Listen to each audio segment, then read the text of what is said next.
Buenos días, queridos televidentes. Este proyecto de embajadores lambayecanos al rescate de su cultura, representando a nuestro querido Colegio Militar Elías Aguirre, les hablaremos de Saña, Ventarrón, Huacarrajada y del distrito de Puerto Ete, que son lugares representativos en el Perú por su cultura, su historia, que con el pasar de los años han dejado una marca que nunca se borrará. El día de hoy vamos a hablar sobre Huacarrajada, Zipán. Nos encontramos en el Museo de Sitio de Huacarrajada, en Zipán. Su localización geográfica se encuentra en el continente de América, en el país de Perú, departamento Lambayeque, provincia de Chiclayo y distrito Saña.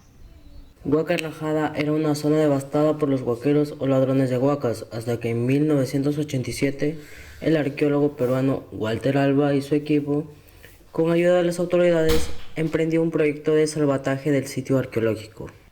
Fruto de sus investigaciones fue el hallazgo del célebre tumba del señor Zipán, el 26 de julio de 1987, la primera tumba de un gobernador precolombino hallada intacta en el Perú y que data del siglo III. El señor de Zipán era un hombre de 1,65 m, de unos 40 a 45 años de edad.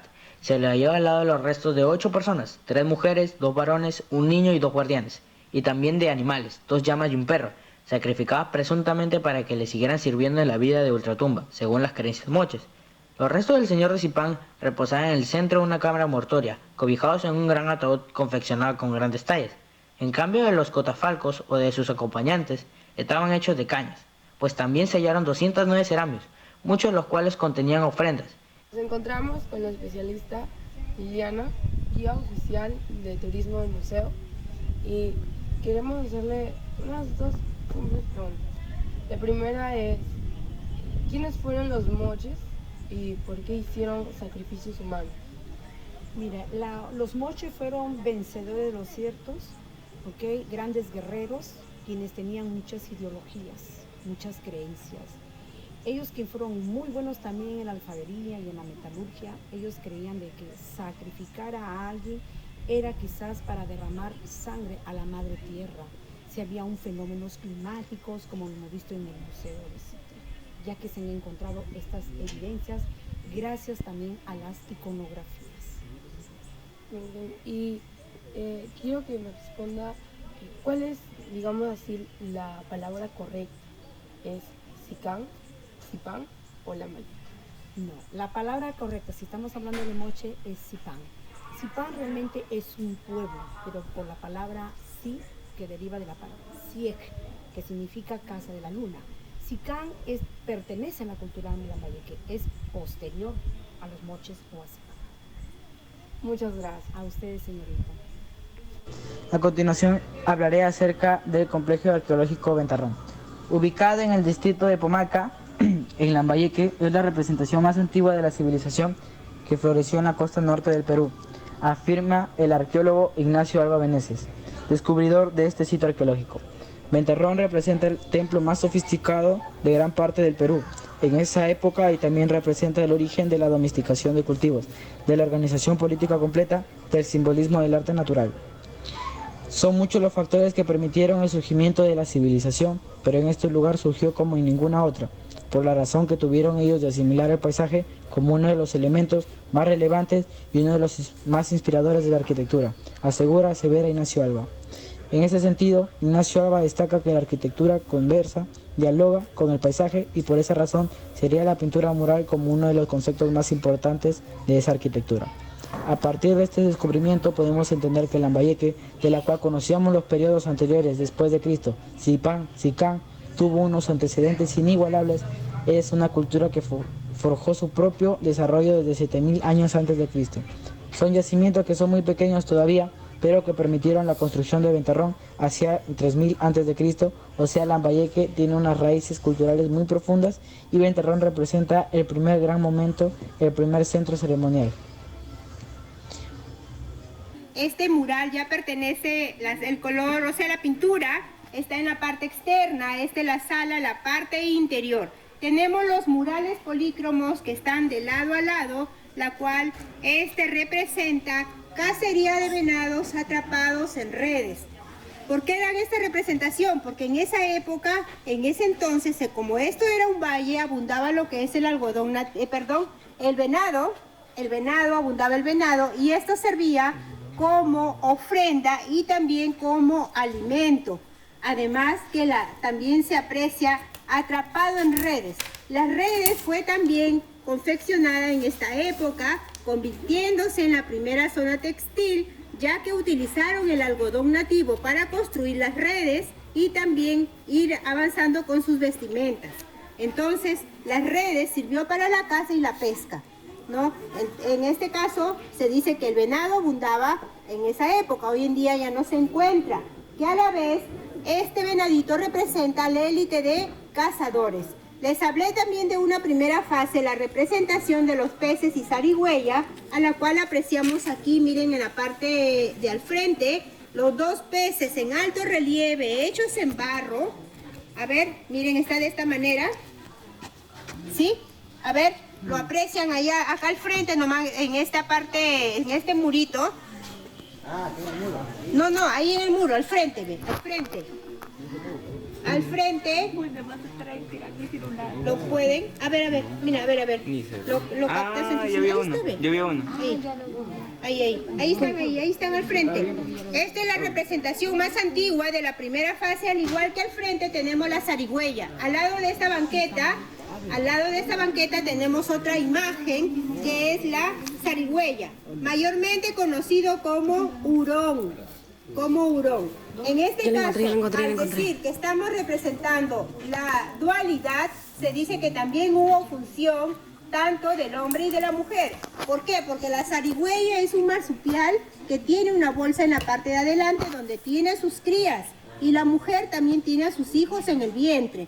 Entonces, al observar de esta manera, al lado de la banqueta sagrada, se dice que la primera fase estaría dirigida por una sacerdotisa o un matriarcado, mientras que el venadito que está representando al cazador representa al sacerdote o al patriarcado. Hallazgos. En 2011 y 2014 se hallaron importantes vestigios, entre ellos un pequeño templo mochica en el interior del complejo arqueológico Ventarrón. Este hallazgo fue calificado en su oportunidad como un laboratorio de la arquitectura primigenia por el investigador Walter Alba.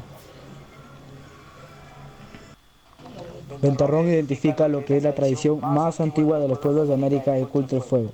Se encuentra en Caray, en Cotox, en Pirulo, que está en la Sierra Sur. Entonces estamos hablando de la veneración cuando no existían todavía los dioses, cuando algunos animales eran representados en los muros como parte de la naturaleza. En Saña visitamos el Museo Afroperuano y el convento de San Agustín. Para salvar a la gente. El calentamiento global rompe la capa de ozono, provocando en ese tono el derretimiento glaciar. La falta de agua es fatal. Sin ella muere la gente. El ganado se resiente por el líquido elemento. Nuestro reto en el momento, defender el medio ambiente.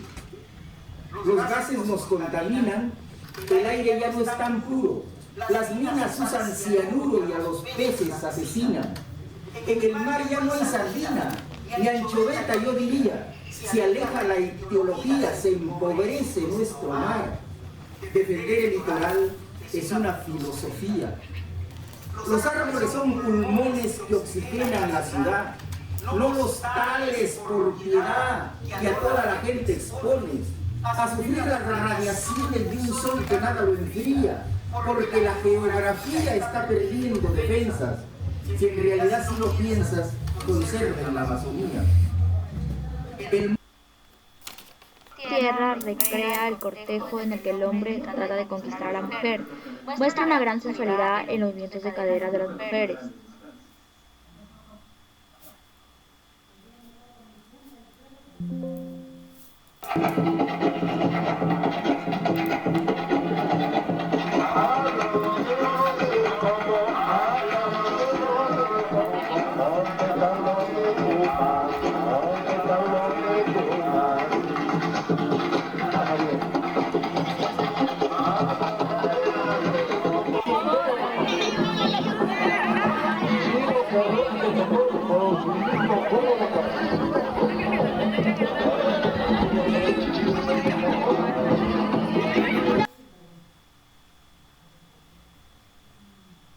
Eso fue todo lo que vimos en el Museo Afroperuano.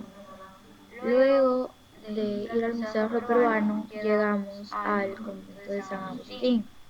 Estos túneles secretos comunicaban con las 14 iglesias que había en Italia. En las paredes de estos túneles están sepultados los frailes, ¿sí? Los frailes. Y miren, en esta parte se observan ladrillos caídos que antiguamente vendrían a ser cúpulas, ¿ok? Pero que actualmente están caídos. Y miren, vamos hasta la intersección y vamos a doblar a la mano. ¿Ok? Vamos, ok, con cuidado. Regresemos.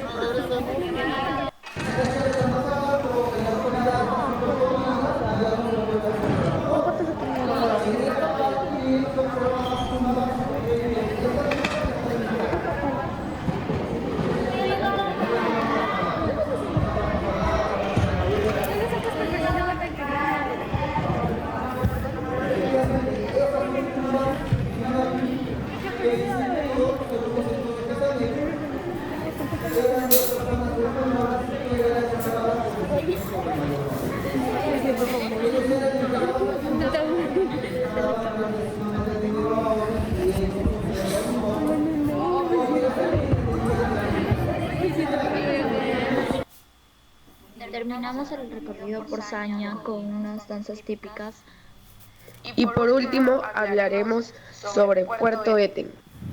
Para hablar de historias, costumbres y tradiciones de Puerto Eten, estamos con Manolo Samamé Carmuti, promotor turístico. Buenas noches. Buenas noches, ¿qué tal, señor Manolo? ¿Me podría explicar qué es lo que usted tiene de conocimiento sobre este lugar que es Puerto Eten? Bueno, en primer lugar recibo un cordial saludo. Puerto Eten es un distrito que cuenta con una gran variedad de recursos turísticos, tanto naturales como culturales. La historia es una de las partes esenciales de todo pueblo y Puerto Eten tiene una historia muy rica y muy variada. Dentro de ello podemos encontrar que Puerto Eten tiene como antecedentes prehistóricos o prehispánicos las evidencias que pertenecen a la cultura cupisnique. Estas evidencias se encontraron en 1300 años antes de Cristo, gracias a los descubrimientos que hizo el doctor Carlos Helera en el año de 1989. Esto permitió que las evidencias que encontró el arqueólogo antes mencionado hagan como mención el descubrimiento del chamán más antiguo del Perú. Al encontrar el chamán más antiguo del Perú, se logró exhibir en la actualidad, desde la fecha hasta la actualidad, en el Museo Bruning. Esto quiere decir que Puerto Eten tiene evidencias de culturas prehispánicas como es la cupisnique, pertenecientes a 1300 años antes de Cristo. Posteriormente se desarrollaron otras culturas como es la mochica, la sicán o lambayeque, los incas o la cultura incaica, hasta la llegada de los españoles. Ya con la llegada de los españoles, Puerto Eten fue conquistado también y posteriormente se vino el tiempo del virreinato, la república. Y ya en la República, Puerto Eten, estamos hablando de 1870, que logra tener como proyecto el señor José Antonio García, donde logran crear y construir el muelle y la estación ferroviaria. Esto permitió que Puerto Eten pueda tener un centro de embarque y desembarque para que sea el eje de la macrorregión norte. En esta zona, en Puerto Eten, hemos logrado tener el movimiento ferroviario, existían locomotoras, las cuales se trasladaban a las cooperativas o a las principales ciudades del entonces departamento, como son las rutas de Eten, Monsefú, Chiclayo, Lambayeque, Ferreñafe, o caso contrario se iba hasta Comalca, Tumán y Pátaco. Y la otra ruta que hacía era desde Puerto Eten se iba hasta Cayaltí. Ya con el pasar del tiempo, la estación ferroviaria dejó de funcionar y hoy en día podemos encontrar en Puerto Eten que cuenta con una historia muy rica, muy variada y que muchas de las personas que vienen a visitarnos se quedan sorprendidos de ello. Es muy agradable que nos dé a conocer esta gran importancia que es la que podemos ver en Puerto Eten. Pero quería ver si me podía responder la siguiente pregunta, que sería, en base a lo que me ha explicado sobre esta hermosa ciudad de Puerto Eten, ¿me podría explicar cuál sería exactamente, por ejemplo, un tiempo cronológico entre la historia antigua y el pasar de los años hasta ahorita? ¿Qué cambios podemos ver en la ciudad de Puerto Eten? Bueno, Puerto Eten, como lo mencioné, si hablamos cronológicamente, primero viene la cultura cupisnique, después vienen los mochicas, después de los mochicas vienen los sicán, o lambayeque, después viene la cultura inca o incaica, luego viene ya la llegada de los españoles, el virreinato, la colonia, que acá no hubo mucho movimiento con respecto a ello, y después ya viene la república, los presidentes, la independencia, los presidentes, y desde esa fecha hasta ahora Puerto Eten sí ha variado. Ya hoy en día tenemos, por ejemplo, a comparación de las culturas prehispánicas, tenemos una modernización, una globalización, lo cual permite que actualmente nosotros podamos comunicarnos, podamos hacer un trabajo un poco más efectivo. Pero eso no quiere decir que las culturas prehispánicas eran inefectivas, ¿no? Ellos, por ejemplo, lograron desarrollar la pesca, técnicas que hoy en día se practican actualmente, como por ejemplo la pesca tradicional de totora, se logró encontrar el chamanismo, que es una actividad que está considerada como el curanderismo dentro de la región lambayeque. Podemos encontrar la agricultura, podemos encontrar también la siembra, la crianza de algunos animales, el trabajo en metal, el trabajo en piedra, que hoy en día se siguen practicando, ¿no? Fue un poco perfeccionado, pero igual se siguen practicando. Y también es necesario recalcar que Puerto Eten tiene una gran riqueza marina. Contamos con playas, 4 tipos de playas: las playas de arena, de piedra, de acantilado y de peña. Tenemos 18 lugares donde se practica la pesca artesanal, y esto ha permitido de que Puerto Eten sea considerado como un lugar privilegiado para no solamente los excursionistas o visitantes, sino también para los turistas. Muchas gracias, eso es muy efectivo para las personas que van a ver este video y van a poder enriquecerse y saber más sobre esta ciudad que es Puerto Eten. Pero quería saber si me podía hablar más a fondo de los lugares turísticos que tiene Puerto Eten. Puerto Eten en la actualidad tiene lugares turísticos dentro del casco urbano. Tenemos la estación ferroviaria, que exhibe o tiene las locomotoras que funcionaron en el tiempo de la República. También tenemos la iglesia Perpetuo Socorro, las casonas del tiempo de la República, donde destacan su arquitectura, sus balcones. Podemos encontrar el malecón, que se encuentra en la playa principal. Tenemos el muelle, el centenario muelle, las playas como la playa del Ensueño, la playa de la Mesa, los barrancos, la Farola, el Mesón, los Tres Huecos, la Media Luna, el Pozo Omen, Palo de la Legua, el Zapato, la Bota, la Boca del Río, la playa de Lobos, la Petro Perú, entre otros, ¿no? Y sumado a ello tiene también, podemos encontrar que Puerto Eten tiene también el complejo arqueológico de Las Campanas, que es donde se desarrolló la cultura cupisnique, y podemos encontrar piedras que suenan como campanas. Estas piedras son consideradas como piedras fonolíticas, que cuando uno las golpea suena como campanas, y es uno de los atractivos principales dentro de la ciudad. Eso sería todo. Muchas gracias por esta participación que me ha podido agregar en mi querido comentario. Muchas gracias. Bendiciones, y los invitamos para que conozcan Puerto Eten. Muchas gracias. También nuestras civilizaciones antiguas cuidaban mucho a la naturaleza. Para ellos era el hombre y la madre tierra. Era un todo que viven relacionados estrechamente y perpetuamente. El hombre tiene alma y una fuerza de vida, y también lo tienen todas las plantas y los animales, etc. Diciendo que el hombre es la naturaleza misma. No domina ni pretende dominarla, más bien armoniza y se adapta para consistir en la naturaleza, como parte de ella. ¿Qué hacían estas civilizaciones? Eran venerados en su honor, realizaban ceremonias y cultos hacia el sol, hacia la luna, las estrellas, el mar y toda la naturaleza. Pero el hombre no es consciente de cuidar la naturaleza. ¿Qué hace el hombre? Lo bota basura a la calle, al mar, a los suelos, contamina el aire con el humo de las fábricas, los autos, etc. Por eso en este tercer bimestre les invito a cómo cuidar nuestro medio ambiente. ¿Cómo lo haríamos? Ahorrando el agua, utilizando las 3 R's de la ecología, son reducir, reutilizar y reciclar. Actividades en la naturaleza y un turismo sostenible. Plantar árboles, entre muchas otras. Muchas gracias.